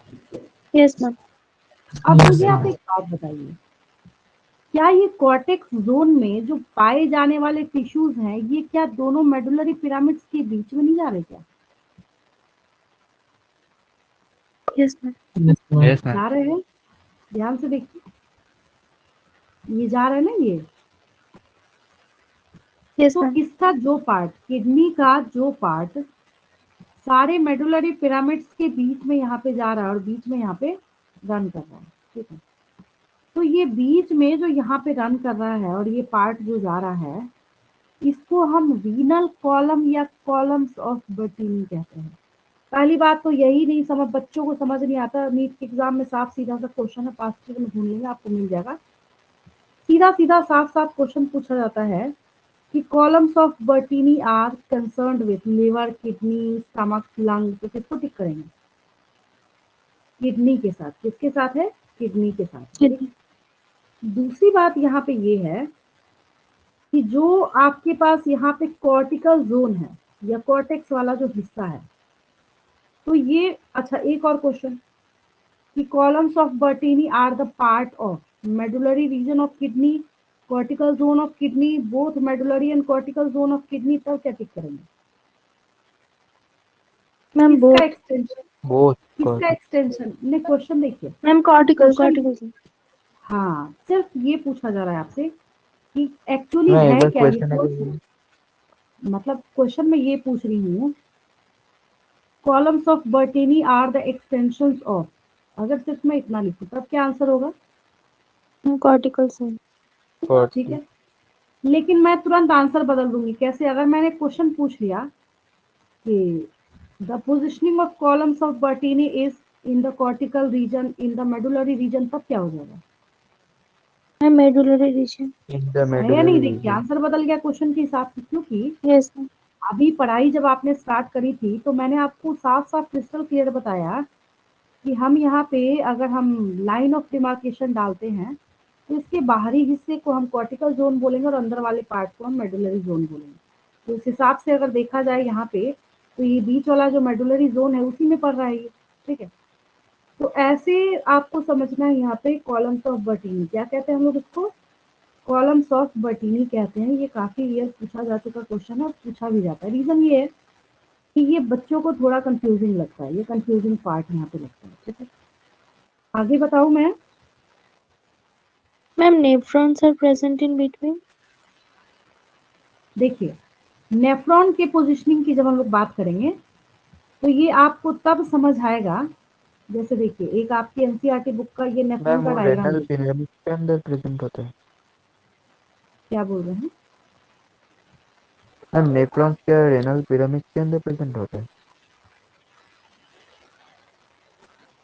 देखिए अगर इस पूरे के पूरे नेफ्रॉन को उठा के हम प्लेस करें कहाँ, किडनी के अंदर, और अगर जो ये नेफ्रॉन है इसको छोटा करना पड़ेगा या इसी को उस डायग्राम में प्लेस करके मैं शो करती हूँ, तो देखिए ये ना तो पूरा पूरा कॉर्टिकल जोन में है और ना ये पूरा पूरा मेडुलरी पिरामिड वाले जोन में, लेकिन ज्यादा अगर पूछा जाए ये कहाँ है तो ज्यादा आपको मेडुलरी। इसके बेसिस पे और इसके आधार पे नेफ्रॉन का क्लासिफिकेशन है और नेफ्रॉन की नेमिंग है। तभी जब आप बार बार क्वेश्चन रिपीट कर रहे हैं ना, तो मैं वहां पे अभी इसलिए साइलेंट हूँ कि गलत आप बोलिएगा तो गलत ही सीखिएगा। देखिए एक सपोज कीजिए ये रहा आपका, अभी आपको तुरंत समझ आएगा, ये नेफ्रॉन का एक स्ट्रक्चर मैंने उठाया, ठीक है। अब इसको मैं मिनिमाइज कर देती हूँ, कितना छोटा,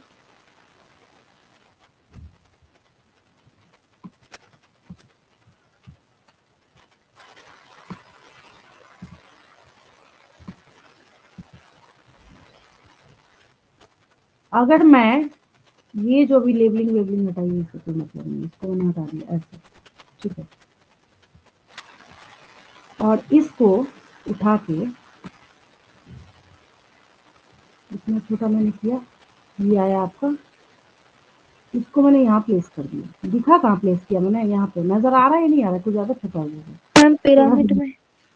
थोड़ा सा बड़ा कर देती हूँ, ठीक है। मतलब ये है कि मैं आगे आपको एक्सप्लेनेशन दूंगी, तो आगे मैं आपको एक बात समझाने वाली हूँ कि आपका जो ये नेफ्रॉन है, ठीक है, तो इसका जो पार्ट है बोमेंस कैप्सूल, पीसीटी, डीसीटी, वो होगा आपके कॉर्टिकल जोन में। कहाँ होगा? आपके कॉर्टिकल जोन में। उसके बेसिस पे हम लोग इसको क्या करते हैं, क्लासिफाई करने का काम करते हैं। इसको मैं शो कर देती हूँ आपको।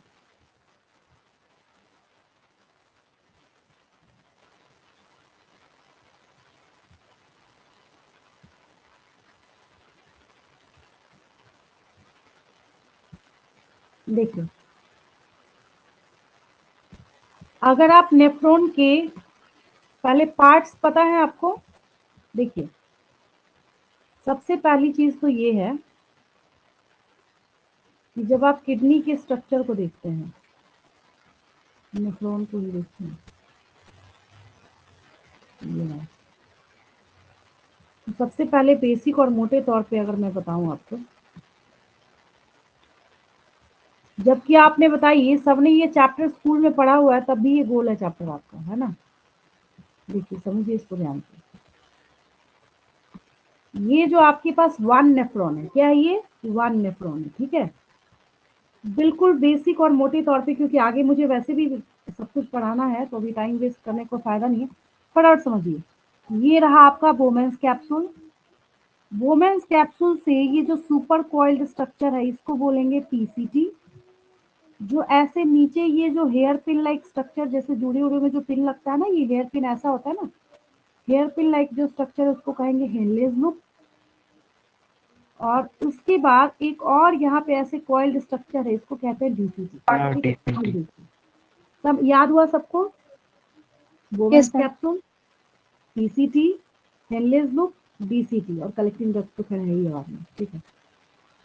अब यहाँ पे होता ये है कि जो आपका मालपीजियन कॉर्पसल है, वोमेन्स कैप्सूल, ग्लोमेडुलस, सबको मालपीजियन कॉर्पसल कहते हैं।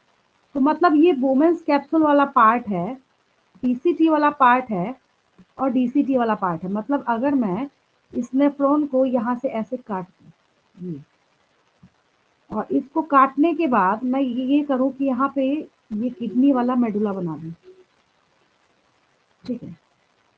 तो किडनी वाला जब ये मेडुला मैं बना दूं, अब आया समझ में? अब बोलिए। Yes ma'am. The Bowman's capsule, PCT and DCT of the nephron are situated in the cortical zone, while the loop of Henle is present in the medullary zone. Medulla. आप क्रिस्टल क्लियर है बिल्कुल? Yes ma'am clear. अगर किसी का Henle's loop जो है बहुत छोटा है, शॉर्ट होता है, ठीक है, तो बहुत ज्यादा छोटा ही हो गया, शॉर्ट ही हो गया बेचारा, तो कॉर्टेक्स में शुरू चला होने के जाएगा। साल ही खत्म हो जाएगा, ठीक है। उसको हम लोग कॉर्टिकल नेफ्रॉन कहेंगे। और अगर किसी का हेनलेज लूप बहुत लंबा हुआ, पूरा जाके डीप में जाके मेडुलरी पिरामिड जो है उसके अंदर रन करेगा, तो उसको हम लोग जक्स्टा मेडुलरी नेफ्रॉन कहेंगे। तो आज की बात से कभी उल्टा सीधा आंसर तो नहीं करेंगे, आधे बच्चे बोल रहे हैं मेडुला में होगा, आधे बच्चे बोल रहे हैं कॉर्टेक्स में होगा, कहीं नहीं होगा। दोनों में ये बहुत ही डिसिप्लिन और सिस्टमेटिक वे में प्रेजेंट होता है। समझ आया सबको? ठीक है। Yes ma'am. तो तभी, हाँ, तभी मैंने क्या करा, ये वाला जो पार्ट है इसको मैंने यहाँ पे उठा के प्लेस किया। यहाँ पे उठा के प्लेस करने का रीजन क्या है, ताकि आपको ये बात समझ आए कि इसका ये वोमेन्स कैप्सूल पीसीटी डीसीटी वाला जो पार्ट है, ये कॉर्टिकल जोन में होगा, और इसका जो हेडलेस लूप वाला पार्ट जो है वो मेडुलरी पिरामिड वाले जोन में होता है। और ये पार्ट समझने से एक फायदा ये होगा कि आपका जो नेक्स्ट पार्ट या नेक्स्ट पोर्शन है वो तुरंत क्लियर हो जाएगा आपको। बहुत ही आसान है। मैंने क्या बोला? फिजियोलॉजी है, ह्यूमन फिजियोलॉजी है। अब एक चीज देखिए, अभी तक आपको ये कंफ्यूजन था कि ये नेफ्रॉन होता कहाँ है, ठीक है। अब अच्छी बात ये है कि एक बार सीख लेने के बाद आप इसमें कभी गलती नहीं करेंगे, नहीं करेंगे ना, नो मैम। है ना? तो पोजिशनिंग क्या है वो याद हो जाता है, समझने वाली बात है। हाँ, नहीं समझे तो बैठ के रटते रहिए, कुछ नहीं होगा उससे, ये भी है। चलिए, आगे वाला पार्ट जो है वो बहुत ज़्यादा आसान हो जाएगा आपके लिए। रीजन क्या है, ये नेफ्रॉन का स्ट्रक्चर है, कुछ नहीं है। सबसे पहली चीज, जब आप किडनी के बारे में एक्सप्लेनेशन स्टार्ट करेंगे तो आपके हर एक किडनी में, ईच किडनी मतलब हर एक किडनी में, जब आप नेफ्रॉन का नंबर देखना स्टार्ट करेंगे, आप अपने बुक वाले को ही समझिए, बहुत मतलब, अगर आगे जाके मैं आपको बताऊंगी, अगर कायदे से देखा जाए तो ये डायग्राम जो है वो गलत है, लेकिन अगर छोटे बच्चे के लेवल पे समझने के लिए देखा जाए तो सही है। आगे जाके आप ही बोलेंगे कि ये डायग्राम गलत है, जब मैं आपको पूरा समझा दूंगी। समझाने के लिए समझाया हुआ है, थोड़ा कॉम्प्लिकेट करके दे दिया जाएगा तो आपको बात ही नहीं समझ आएगी। चलिए देखिए, तो आपकी हर एक किडनी के पास कितने नेफ्रॉन्स है? 1 मिलियन। तो दोनों में कितने हुए? 2 मिलियन। 2 ठीक है, मिलियन। कोई दिक्कत? हर एक में 1 मिलियन है। अब ऑब्वियस है कि ये फंक्शनल यूनिट तो होगा ही होगा। हर एक नेफ्रॉन के पास बेसिकली 2 पार्ट होते हैं। एक हो गया आपका ये ग्लोमेरुलस, जो इसके अंदर टफ्ट ऑफ कैपिलरीज बोला जाता है। टफ्ट मतलब गुच्छा होता है ना, कैपिलरीज का गुच्छा है यहाँ पे, ठीक है। इसके बाद ये जो आगे जाके ये रन करेगा, ग्लोमेरुलस के साथ देखिए इसके बाहर एक कप शेप्ड स्ट्रक्चर है, जिसको हम लोग क्या कहते हैं? बोमेंस कैप्सूल कहते हैं। क्या कहते हैं इसको हम लोग? बोमेंस कैप्सूल कहते हैं, ठीक है। तो एक इसका पार्ट, पहले तो वुमेन्स कैप्सूल को हटाइए, पहले हम मेजर पार्ट के बारे में बात करते हैं, ठीक है। तो एक आपका ग्लोमेरुलस हो गया और दूसरा आपका रीनल ट्यूब्यूल हो गया। दूसरा क्या हो गया? ये सारा जो ट्यूबुलर पार्ट है ना, इसको लोग रीनल ट्यूब्यूल कहते हैं, ठीक है। ग्लोमेरुलस क्या है? टफ्ट ऑफ कैपिलरीज है, कुछ नहीं है। इसकी खासियत क्या है? इसके पास इनकमिंग की भी फैसिलिटी है, आउटगोइंग की भी फैसिलिटी है। इनकमिंग बोलने का क्या मतलब है? इसके पास देखिए एफरेंट आर्टरी, बेचारा पहले लेगा ना, फिल्टर क्या करना है इसको, जब इसने लिया तो फिर आगे भेजेगा इफरेंट आर्टेरियल को, बोलेगा ये लो जाओ फिल्टर करो। तो ये यहाँ से देखिए भेज रहा है, एक ले रहा है बोमेंस कैप्सूल ग्लोमेरुलस, दूसरा वापस भेज रहा है, दे रहा है रीनल पार्ट को, ट्यूबुलर पार्ट को, बोल रहा है तुम करो फिल्ट्रेशन का काम, ठीक है। तो साफ साफ देखिए लिखा हुआ, blood from the glomerulus is carried away by an efferent arterial. ये देखिए अवे मतलब इससे दूर यहाँ पे भेजा जा रहा है फिल्ट्रेशन होने के लिए, तो वो एफरेंट आर्टेरियल करेगा, ठीक है। अब यहाँ पे क्या है, इसके पास एक डबल वॉल्ड, सबको दिख रहा है, जब आप इसका डायग्राम बनाइएगा ऐसे बना के थोड़ी छोड़ेंगे, एक और वॉल बनाएंगे ना, तो डबल वॉल्ड है। कैसा है? Double walled. इसके पास कप शेप्ड स्ट्रक्चर है, जिसको हम बोमेंस कैप्सूल कहते हैं, ठीक है, जिसने ग्लोमेरुलस को इनक्लोज करके रखा हुआ है। अब ग्लोमेरुलस को बोमेंस कैप्सूल के साथ प्लस करके माल्पीजियन बॉडी कहते हैं, और हम लोग इसको रीनल कॉर्पस भी बोलते हैं। याद रहेगा क्या बोला मैंने? मैंने बोला वुमेन्स कैप्सूल प्लस ग्लोमेरुलस, ये दोनों Bowman's capsule plus glomerulus are termed as, हम लोग इसको क्या बोलेंगे? या तो आप इसको मल्पीजन बॉडी बोल सकते हैं, या फिर आप इसको रीनल रीनल कॉर्पस बोल। कॉर्पस। ट्यूब्यूल्स जो है इतना सीधा साधा नहीं है, पहली बात, ये highly coiled super coiled structure है, ठीक है।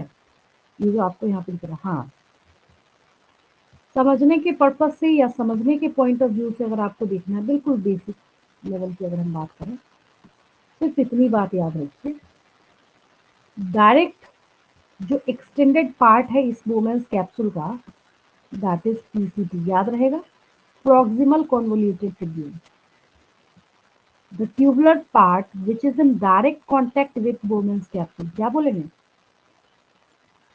PCT. PCT. PCT is in direct contact with Bowman's capsule.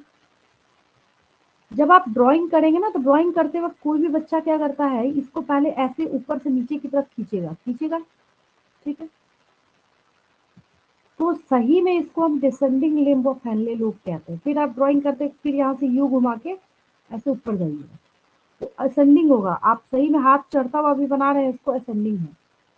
फिर यहाँ पे ये इतना सीधा आपको दिख रहा है डीसीटी, इतना सुपर कॉइल होता है कि इसके बारे में पूछना नहीं, ठीक है। डीसीटी जो है एक सुपर कॉइल्ड यहाँ पे स्ट्रक्चर है, ये डायरेक्टली ओपन हो रहा है किसमें? ये कलेक्टिंग डक्ट में ओपन हो रहा है। कहाँ पे ओपन हो रहा है? ये कलेक्टिंग डक्ट में ओपन होने का यहाँ पे काम कर रहा है, ठीक है। और तो ये बेसिक पार्ट्स हैं, पूरा चैप्टर जो आगे का है। अगर आपको ये पार्ट्स नहीं याद है तो चैप्टर पढ़ना बेकार है, मैं ये भी बोल रही हूँ। तभी ये पूरा स्ट्रक्चर आपको समझाने के बाद मैं क्लास टर्मिनेट कर रही हूँ, ताकि अगली क्लास जब मैं स्टार्ट करूँ फिर आप पता चले मैं आगे समझाने की कोशिश कर रही हूँ, आप उल्टा मेरे से ही क्वेश्चन पूछ रहे हैं, मैम थोड़ा बताइएगा पीसीटी कहाँ होता है, समझ गए? उससे अच्छा है कि क्रिस्टल क्लियर पोजिशनिंग जो है उसको माइंड में सेट करके अगली क्लास में बैठेंगे, ठीक है? What is the structure of women's capsule, cup shaped है, ग्लोमेरुलस उसके अंदर है, उसको फिल्ट्रेशन के लिए जो ब्लड देगा वो एफरेंट आर्टेरियोल है, मतलब इनकमिंग वाला, आउटगोइंग वाला जो है एफरेंट आर्टेरियोल है। वोमेन्स कैप्सूल से जो डायरेक्ट कनेक्टेड है वो पीसीटी है। फिर पीसीटी जो आगे रन कर रहा है ये आपका हेनलेज लूप है, असेंडिंग डिसेंडिंग, पहले डिसेंडिंग आता है फिर असेंडिंग आता है। फिर यहाँ पे ये क्या है आपका डीसीटी है और फिर आपका कलेक्टिंग है। क्रिस्टल क्लियर है सबको यस मैम। यहाँ तक? Yes ma'am. तो इसको बहुत ध्यान से करेंगे, जितना अटेंशन पे करके इतना नोट्स जो है तैयार करके और पूरा क्रिस्टल क्लियर इसको याद करके बैठेंगे अगली क्लास में, बिल्कुल याद होना चाहिए, 1 बाय 1 करके मैं पूछूंगी। पीछे का पढ़ाया हुआ कुछ नहीं याद करते, कुछ नहीं रिवीजन करते आप लोग, छोटा मोटा भी टॉपिक मैं पूछ लूँ पहले का बिल्कुल नील हो जाते हैं, ऐसा नहीं करना है। बहुत मेहनत करी है मैंने और इतना एक्सटेंशन के साथ इतना डिटेल करके पढ़ाया है, तब भी आप भूल जाते हैं सब कुछ। तो पहले इतना डिटेल करके याद करेंगे, फिर मैं आपसे पूछती हूँ, फिर मैं आगे बढ़ूंगी, ठीक है? लीव करूँ मैं? Thank you ma'am. चलिए, welcome. Thank you ma'am. Welcome.